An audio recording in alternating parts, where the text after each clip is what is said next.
আজ রান্না করব মুরগির মাংস ভেজে আর ইলিশ মাছ ভাজি।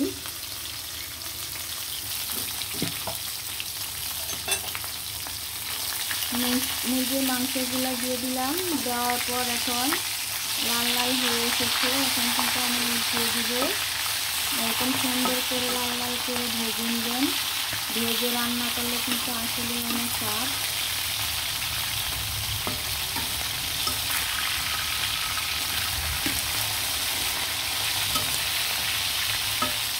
খুব সুন্দর করে লাল লাল করে ভাজা হয়ে গেছে মুরগির মাংসগুলো। এখন মুরগির মাংসগুলো ভাজা হয়ে গেছে, এগুলো আমি এখন উঠিয়ে নেব। আর একইভাবে সবগুলো মুরগির মাংস আমি ভেজে নেব।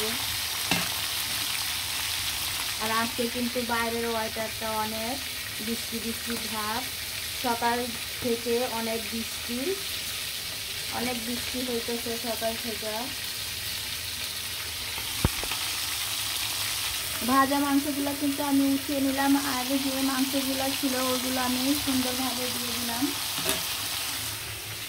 আর এখানে লম্বা লম্বা করে খুব সুন্দর করে চিকেনগুলো কেটে নিলাম। এগুলা দিয়ে আমি ফ্রাই বানাবো, বাচ্চাদেরকে এগুলো ফ্রাই বানিয়ে দিব খুব সুন্দরভাবে। মাংসগুলো কিন্তু লাল লাল করে সুন্দরভাবে ভেজে নিলাম। এখন মাংসগুলো উঠিয়ে নিব। খুব সুন্দরভাবে মাংসগুলো লাল লাল করে ভেজে উঠিয়ে নিলাম। আর এখন কুচি কুচি করা পেঁয়াজ দিয়ে দিব।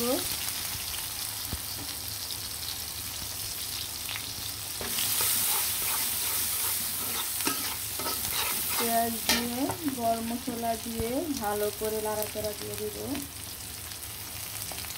পেঁয়াজটা বাদামি কালার হয়ে আসা আগ পর্যন্ত অপেক্ষা করি আমরা। আদা রসুন আর লাল মরিচের গুঁড়া কিন্তু দিয়ে দিলাম। দিয়ে ভালো করে মশলাটার সাথে নাড়াচাড়া দিয়ে দিলাম।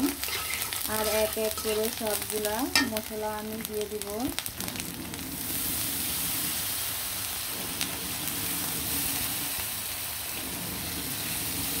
এখানে একটু পানি দিয়ে দিলাম মশলাটা যেন না পুড়ে যায়। আর এক এক করে সব মশলা এখন আমি দিয়ে দিব। এক এক করে সব মশলা কিন্তু দিয়ে দিলাম। ধনিয়ার গুঁড়া, জিরা, হলুদ, মরিচ, গরম মশলা দিয়ে ভালো করে মশলাটা কিন্তু আমি কষিয়ে নিব। অবশ্যই মাথায় রাখবেন, মশলা যত কষাবেন আপনার রান্নার স্বাদ কিন্তু ততই বেড়ে যাবে। মশলাটা কষানো হয়ে গেলে মুরগির মাংসগুলো দিয়ে দিবেন। ভেজে রাখা মুরগির মাংসগুলো দিয়ে দিলাম। দিয়ে ভালো করে মশলার সাথে মাংসগুলো একদম সুন্দরভাবে মিশিয়ে নিব।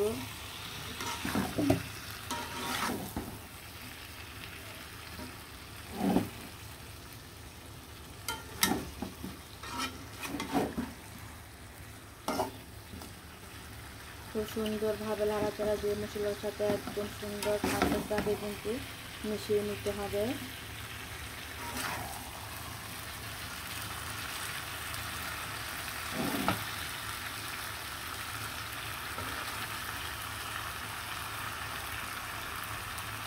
মাংসটা কিন্তু আমি সুন্দরভাবে কষিয়ে ফেললাম, একদম পারফেক্টভাবে কষানো হয়ে গেছে মাংসটা। এখন মাংসটার সাথে আলু অ্যাড করব আর পরিমাণ মতো পানি অ্যাড করব।